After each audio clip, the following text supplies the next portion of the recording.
जय जगन्नाथ बंधु best happy life channel को आपण मानक स्वागत। आज बंधु आम जाना अक्षय तृतीया विषय। आपड़ तो जानी अक्षय तृतीया केते शुभ दिन। आपण से दिन कौन कौन करेंगे, कौ राशि व्यक्ति मैंने कौन करेंगे जे आपण जीवन सब अभाव अनटन तो दूरे आपण जीवन में धन धान्य सब आप पूर्ण ही रे।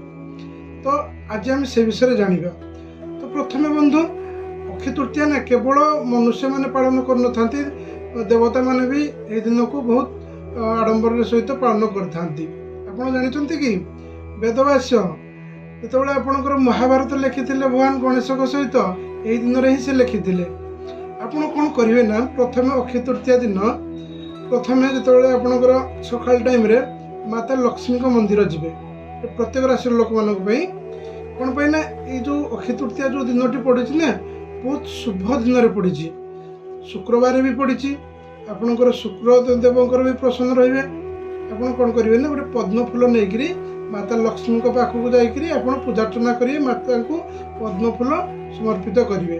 तापर आप कौन करेंगे ना ओम नमो भगवते वासुदेवाय आप ए मंत्र 108 थर जप करेंगे। कहीं खाली माता लक्ष्मी को जब आप पूजा करुँच माता लक्ष्मी प्रसन्न ही न था सहित भगवान विष्णु को भी पूजा करुँच माता प्रसन्न होता। ओम नमो भगवते वासुदेवाय भगवान वासुदेव भी रहिले, माता भगवती भी रहिले। तो आपड़ से 108 थर जप कर सारापर ओम सोम शुक्राय नमः ए मंत्र को आप 108 थर जप करेंगे।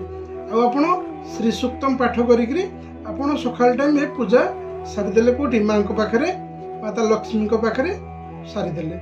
तापर जदि आप किसी किणाकिणी करने को जाऊँ ना कौन करेंगे आप से जिनटा आपको कहूँ कौन किणवे आ कौन कले कौ राशि व्यक्ति माने बहुत भल रही। प्रथम है आपड़ कौन करेंगे ना जदि आपणकर मेष राशि व्यक्ति माने जदि किसी किणाकिणी करने को जाऊँ तंबा किंबा सुनार किसी धातु किणवे बहुत भल रही। दिन को आपणकर जदि आप किसी पुण्य ये करने चाहते कहीं आमर से दिन तो जो अक्षय तृतीया दिन तो आप जानते नुआ घर हो घर प्रतिष्ठा हो कौन व्यवसाय आरंभ हो आप से दिन जहाँ भी करेंगे ना अक्षय तृतीया अक्षय तृतीया अक्षय केवे भी आपणकर क्षय हो न था। जदि आप कौन जिनस करुँच से जिन आपंकर क्षय सहजरे ही न था। यदि सेमती आप पुण्य अर्जन करुँच आपण जीवन में भी से क्षय होनी कहीं आपंकर से मनोभावना आगू आगू आपको से भाया प्रेरित कर। तेणुक आपड़ी एसबू भी सहित कर जीवन में बहुत पुण्यता लाभ करेंगे, धन धान में आप संपूर्ण भाव परिपूर्ण रे। आपण जीवन में अभाव अनटन रहा। तो मेष राशि व्यक्ति माने तंबा सुना तो किणवे सहित जदि किसी गरीब लोक को नूतन वस्त्र दान करुँच अत्यंत शुभ बहुत बढ़िया रदि किसी गरीब लोक को आप नूतन वस्त्र नुआ वस्त्र देवे, पुराना वस्त्र नहीं किसी दिंतु जहाँ भी दौरान किसी भी दिंतु कि नूतन वस्त्र जदि आप देवे बहुत भल रपर। आपंकर वृष राशि मान जदि रूपार किसी किणुंट बहुत बढ़िया रहा। जदि पक्षी मान को किसी खाया दौरान पक्षी मान कौटी खाया देवे आदर आप घर आगे ना छात उपर देवे पक्षी मान को आपणकर जेकोसी प्रकार ग्रह था सब प्रकार ग्रह रू आप खंडन हम आपणकर रिष्ट शांति हम आप से दिन बहुत भल आपणकर जोटा रहा ना जो समय आगू आसुवा समय बहुत परिवर्तन हो बहुत भल समय आपणकर परिवर्तन हम।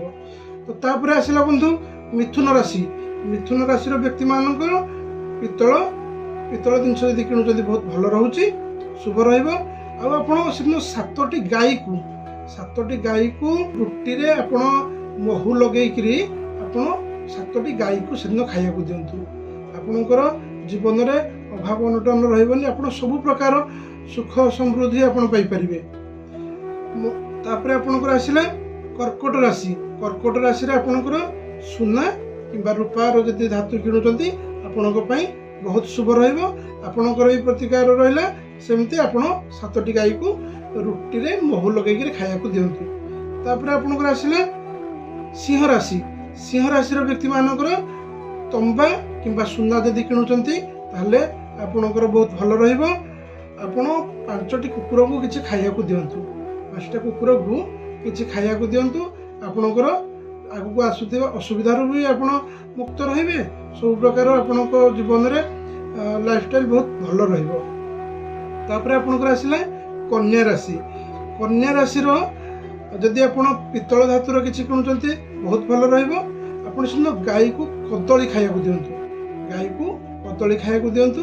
ଆପଣଙ୍କର ବହୁତ ଭଲ ସମୟ ଆସିବ ଆଗକୁ। ଯଦି ବି କିଛି ଅସୁବିଧା ଥିବ ଜୀବନରେ ସେ ବି ଦୂରେଇ ଯିବ। ଆଉ ତା ସହିତ ଆପଣଙ୍କର ଅଭାବ ଅନଟନରୁ ଆପଣ ସମ୍ପୂର୍ଣ୍ଣ ଭାବେ ମୁକ୍ତି ପାଇପାରିବେ। ତାପରେ ଆପଣଙ୍କର ଆସିଲା ତୁଳା ରାଶି ମାନଙ୍କର। ତୁଳା ରାଶି ବ୍ୟକ୍ତି ମାନଙ୍କର ଯଦି କିଛି ଧାତୁ କିଣିବାକୁ ଯାଉଛନ୍ତି ତାହେଲେ ରୂପା କିମ୍ବା ପ୍ଲାଟିନମର ଧାତୁ କିଣନ୍ତୁ। ଆପଣଙ୍କ ପାଇଁ ବହୁତ ଶୁଭ ରହିବ। ଆପଣ ଯାହାକୁ ନା ଯାହାକୁ ଅସହାୟ ଲୋକକୁ ଯାହାକୁ ଆଗରୁ ଆପଣ ଦେଖୁଛନ୍ତି, କାହାକୁ ଜାଣିଛନ୍ତି, ଆପଣ ଅସହାୟ ଲୋକଙ୍କୁ କିଛି ପରିମାଣରେ ଆପଣ ସାହାଯ୍ୟ କରନ୍ତୁ। ଆପଣଙ୍କର ବହୁତ ଭଲ ରହିବ। ତାପରେ ଆପଣଙ୍କର ଆସିଲା ବିଛା ରାଶି। ବିଛା ରାଶିର ବ୍ୟକ୍ତିମାନଙ୍କ ପାଇଁ ତମ୍ବା, ସୁନା କିମ୍ବା ରୂପା 2-3ଟି ଜିନିଷରୁ ଯାହା ବି କିଣୁଛନ୍ତି ବହୁତ ଶୁଭ ରହିବ। ଆପଣ ମନ୍ଦିରରେ କିଛି ଦାନ କରନ୍ତୁ। ମନ୍ଦିରରେ କିଛି ଦାନ କରିବା ମାନେ ହେଲା କୌଣସି ଯଦି ମନ୍ଦିର ତିଆରି ହେଉଛି ସେଥିରେ କିଛି ଦାନ କରନ୍ତୁ, କିମ୍ବା ଆପଣ ମନ୍ଦିରକୁ ଘଣ୍ଟ କିମ୍ବା ଘଣ୍ଟି ସେଭଳିଆ କିଛି ଦାନ କରନ୍ତୁ। ଆପଣଙ୍କର ବହୁତ ଶୁଭ ରହିବ ଆପଣଙ୍କର। ତାପରେ ଆପଣଙ୍କର ଆସିଲେ ଧନୁ ରାଶି। ଧନୁ ରାଶିର ବ୍ୟକ୍ତିମାନଙ୍କ ପାଇଁ ଆପଣଙ୍କର ଶୁଭ ଧାତୁ ହେଉଛି ସୁନା। ସୁନା ଯଦି କିଣୁଛନ୍ତି ଆପଣଙ୍କର ବହୁତ ଭଲ ରହିବ। ଆପଣଙ୍କର ରହିଲା କ'ଣ ନା ଆପଣ ସେଦିନ ଭାଗବତ ପାଠ କରିକିରି ଗରିବ ଲୋକମାନଙ୍କୁ ଖାଇବାକୁ ଦିଅନ୍ତୁ। ଯଦି ଆପଣ ଏଇଟା ଏମିତି କରୁଛନ୍ତି ତାହେଲେ ଆପଣଙ୍କ ଜୀବନରେ ଅସୁବିଧା ସମାଧାନ ହେଇଯିବ। ଯାହା ବି ଆଗକୁ ପ୍ରୋବ୍ଲେମ୍ ଆସୁଥିବ ତାର ଆପଣଙ୍କର ପ୍ରୋବ୍ଲେମର ସମାଧାନ ହେଇଯିବ। ତା ସହିତ ଆପଣଙ୍କ ଜୀବନରେ ଅଭାବ ଅନଟନ କିମ୍ବା କୌଣସି ପ୍ରକାର ଅସୁବିଧାର ଆପଣ ସାମ୍ନା କରିବାକୁ ପଡ଼ିବ ନାହିଁ। ଇଏ ହେଲା ଆପଣଙ୍କର କ'ଣ ପୁଣ୍ୟ। ଆପଣ ଯେତେବେଳେ ଅର୍ଜନ କରୁଛନ୍ତି ନା ସିଏ ବି ଆପଣଙ୍କର କ୍ଷୟ ହୋଇନଥାଏ। ଆପଣଙ୍କୁ ଆହାର ଯେଉଁ ଉପାୟ ସବୁ କରୁଛନ୍ତି ନା, ଆର ଯେଉଁ ମନୋଭାବ ଆପଣଙ୍କ ଉପରେ ପଡ଼ିବ ନା, ଆପଣ ଧୀରେ ଧୀରେ ଏମିତି କିଛି ନୂଆ କିଛି କରିବ, କିଛି ଲୋକଙ୍କୁ ସାହାଯ୍ୟ କରିବାର ମନୋବୃତ୍ତି ଆପଣଙ୍କ ପାଖରେ ରହିବ, ଯାହାଫଳରେ କି ଆପଣଙ୍କର ପୁଣ୍ୟ ବଢ଼ିଥାଏ। ତାପରେ ବନ୍ଧୁ ରହିଲା ମକର। ମକରରେ ଆସିଲେ ଆପଣଙ୍କର ପିତ୍ତଳ କିମ୍ବା ଷ୍ଟିଲ୍ ଯଦି କିଣୁଛନ୍ତି ବହୁତ ଶୁଭ ରହିବ। ଆପଣ ରୋଗୀମାନଙ୍କୁ ସାହାଯ୍ୟ କରନ୍ତୁ। ରୋଗୀ ମାନେ ଆପଣ ଯେକୌଣସି ପ୍ରକାର ରୋଗୀ ହେଉ ନା କାହିଁକି, ମଣିଷ ହେଉ, ପଶୁ ହେଉ, ପକ୍ଷୀ ହେଉ, ଆପଣ ସେମାନଙ୍କୁ ଯଦି କିଛି ସାହାଯ୍ୟ କରୁଛନ୍ତି ବହୁତ ଭଲ। ଯଦି ଆପଣଙ୍କୁ ରୋଗୀ କିଛି ଆପଣଙ୍କ ନଜରରେ ନ ଆସୁଛନ୍ତି କିମ୍ବା ଆପଣ ସାହାଯ୍ୟ ନ କରୁ, ତାହେଲେ କିଛି ଗରିବ ଲୋକଙ୍କୁ ଖାଇବାକୁ ଦିଅନ୍ତୁ। ତାହେଲେ ଆପଣଙ୍କର ସେ ପୁଣ୍ୟର ଧୀରେ ଧୀରେ ଆପଣଙ୍କର ଉପଚାର ରହିବ। ଆଉ ଯାହା ବି ଆପଣଙ୍କର ଅସୁବିଧା ଅଛି ଆପଣ ସେ ରିଷ୍ଟରୁ ଖଣ୍ଡନ ପାଇବେ। ତାପରେ ଆପଣଙ୍କର ଆସିଲା କୁମ୍ଭ ରାଶି। କୁମ୍ଭ ରାଶିର ବ୍ୟକ୍ତିମାନଙ୍କ ପାଇଁ ଶୁଭ ଧାତୁ ହେଉଛି ଆପଣଙ୍କର ପ୍ଲାଟିନମ୍। ଯଦି ଆପଣ ପ୍ଲାଟିନମ୍ କିଣୁଛନ୍ତି ବହୁତ ଭଲ। ଆପଣଙ୍କର ରହିଲା କ'ଣ ନା ମିଠା ଭାତ। ମିଠା ଭାତ ଯଦି ଆପଣ ପିଲାମାନଙ୍କୁ ଭାତରେ କ୍ଷୀରି ହେଉ କିମ୍ବା ଭାତରେ ମିଠା ଦେଇକରି ଆପଣ ପିଲାମାନଙ୍କୁ ବାଳକ ବାଳିକାମାନଙ୍କୁ ଯଦି ଆପଣ ପିଲାମାନଙ୍କୁ ଖାଇବାକୁ ଦେଉଛନ୍ତି ତାହେଲେ ବହୁତ ଭଲ ରହିବ। ତାପରେ ଆପଣଙ୍କର ଆସିଲା ମୀନ ରାଶି। ମୀନ ରାଶିର ବ୍ୟକ୍ତିମାନଙ୍କ ପାଇଁ ଆପଣଙ୍କର ରହିଲା ରୂପା କିମ୍ବା ଯଦି ସୁନା କିଣୁଛନ୍ତି ବହୁତ ଭଲ ରହିବ। ଆପଣ କ'ଣ କରିବେ ନା କିଛି ଗରିବ ମହିଳାଙ୍କୁ, ଯଦି ଆପଣ ଗରିବ ମହିଳାଙ୍କୁ କିଛି ଆପଣ ବସ୍ତ୍ର ଦାନ କରୁଛନ୍ତି, ଆପଣଙ୍କର ବହୁତ ଭଲ ପୁଣ୍ୟ ଲାଭ ଅର୍ଜନ କରିବେ। ଆପଣଙ୍କ ଜୀବନରେ ଅଭାବ ଅନଟନରୁ ସବୁବେଳେ ଆପଣ ଦୂରେଇ ରହିବେ। ଗରିବ ମହିଳାକୁ ନୂତନ ବସ୍ତ୍ର ଦାନ କରିବେ। ପୁରୁଣା ଥିବା ବସ୍ତ୍ର ଦେବେନି, ନୂଆ ବସ୍ତ୍ର ଦାନ କରନ୍ତୁ। ଦେଖିବେ ଆପଣଙ୍କର ଆପଣଙ୍କ ନିଜ ମନରୁ ବି ଫିଲ୍ ହେବ। ଆପଣଙ୍କୁ ଫିଲ୍ ଲାଗିବ ଯେ ନା ହଁ, ମୁଁ ଗୋଟେ ଦିନରେ ଗୋଟେ ଭଲ କାମ କଲି। ଖାଲି କ'ଣ ସୁନା ରୂପା କିଣି ଆଣି ଘରେ ରଖିଦେଲେ କ'ଣ ହେବ? ଆମେ କିଣୁଛେ ସେଇଟା ଗୋଟେ ଧାତୁ, ସେ ଗୋଟେ ଆମେ ଆସିଲେ ଆମର ଗୋଟେ ଶୁଭ ଜିନିଷ ହେଇଥାଏ। କିନ୍ତୁ ଆମେ ପୁଣ୍ୟ ତ ଅର୍ଜନ କରିବା ବନ୍ଧୁ ଏ ଉପାୟରୁ ସବୁ ନା। ତ ଆପଣ ବନ୍ଧୁ ଏ ଉପାୟ ସବୁ କରନ୍ତୁ। ଯାହା ଆପଣଙ୍କୁ କହିଲି, ଯଦି ଆପଣ ସେଥିରୁ କିଛି ବି କରୁଛନ୍ତି ତାହେଲେ ଆପଣଙ୍କ ଜୀବନରେ ବହୁତ ପ୍ରକାର ଅସୁବିଧାର ସମାଧାନ ପାଇପାରିବେ। ଆଉ ଗୋଟେ କଥା, ଯଦି ଆପଣ ଅକ୍ଷୟ ତୃତୀୟା ଦିନ କ'ଣ କରିବେ ନା କିଛି ହଳଦିଆ କଉଡ଼ି ଆଣିବେ, ହଳଦୀ ରଙ୍ଗର କଉଡ଼ି ଆଣିବେ, କିଛି ଗୋମତୀ ଚକ୍ର ଆଣିବେ, ଆଉ ଗୋଟେ ଲଘୁ ନଡ଼ିଆ ଆଣିବେ। ତାକୁ ଆପଣ କ'ଣ କରିବେ ନା ଗୋଟେ ଛିଟକନାରେ, ନାଲି ରଙ୍ଗର କପଡ଼ାରେ କି ଛିଟକନାରେ ଆପଣ ନାଲି ରଙ୍ଗ ହେଇଥିବ ତାକୁ ବାନ୍ଧିକିରି 3ଟି ଗଣ୍ଠି ପକାଇବେ। ସେଥିରେ ଗଣ୍ଠି ପକାଇବେ 3ଟି। ତାପରେ ଆପଣ ତାକୁ ନେଇକରି ଆପଣଙ୍କ ପୂଜା ସ୍ଥାନରେ ରଖିବେ। ଲକ୍ଷ୍ମୀନାରାୟଣଙ୍କ ଫଟୋଙ୍କ ପାଖରେ ରଖିକିରି ଆପଣ ଶ୍ରୀ ସୂକ୍ତମ ପାଠ କରନ୍ତୁ।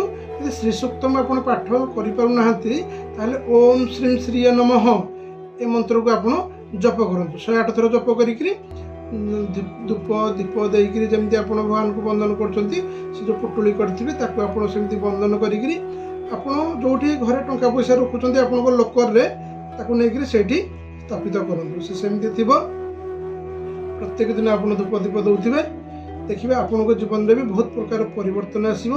ଆପଣଙ୍କର ମାନେ ଅସୁବିଧାରୁ ଆପଣ ମୁକ୍ତି ପାଇବେ। ଅସୁବିଧା ମାନେ କ'ଣ? ଅସୁବିଧା ମିନ୍ସ ଆପଣଙ୍କର କେଉଁଠି ଆପଣ ବହୁତ ଜାଗାରେ ଧାର କରୁଛନ୍ତି କିମ୍ବା କେଉଁଠି ଲୋନ୍ କରୁଛନ୍ତି ଦେଇପାରୁନାହାନ୍ତି, କିମ୍ବା ଆପଣଙ୍କୁ ଠିକ୍ ଟାଇମ୍ରେ ଟଙ୍କା ଆସୁଛି ତ କିନ୍ତୁ ଠିକ୍ ଟାଇମ୍ରେ ଆପଣ ତାକୁ ଯୋଗାଡ଼ଜାଟି କରିପାରୁନାହାନ୍ତି। ଏମିତି ହେଉଛି ଆପଣଙ୍କର ଯେଉଁ କୌଣସି ଜବ୍ ହେଉନା କାହିଁକି ଆପଣ ସାଲେରୀ ପାଉଛନ୍ତି, ସାଲେରୀ କିଛି ରହୁନି, ଆପଣ ସେଭିଂ କରିପାରୁନାହାନ୍ତି, କିମ୍ବା ଦରକାର ଟାଇମ୍ରେ ଆପଣଙ୍କର ପାଖରେ ଟଙ୍କା ନାହିଁ, କୌଣସି ଗୋଟେ କାର୍ଯ୍ୟ ଆରମ୍ଭ କଲା ବେଳକୁ ଆପଣଙ୍କ ପାଖରେ ଟଙ୍କା ନାହିଁ। ତ ଯେଉଁ ଟଙ୍କାର ଅଭାବଟା ନା ଆପଣଙ୍କର ସେ ଅଭାବଟା ହେବନି। ଆପଣ ଏଇ ଉପାୟ ବନ୍ଧୁ କରନ୍ତୁ, ନିଶ୍ଚିତ ଭାବରେ ଆପଣ ଫଳପ୍ରଦ ହେବେ। ଯଦି ଭିଡ଼ିଓଟି ଆପଣଙ୍କୁ ଭଲ ଲାଗିଲା ତାହେଲେ ଲାଇକ୍ କରନ୍ତୁ, ସେୟାର କରନ୍ତୁ, ସବସ୍କ୍ରାଇବ୍ ମଧ୍ୟ କରନ୍ତୁ। ରହିଲି ବନ୍ଧୁ, ଦେଖା ହେବ କିଛି ନୂଆ ଉପାୟ ସହିତ। ଜୟ ଜଗନ୍ନାଥ।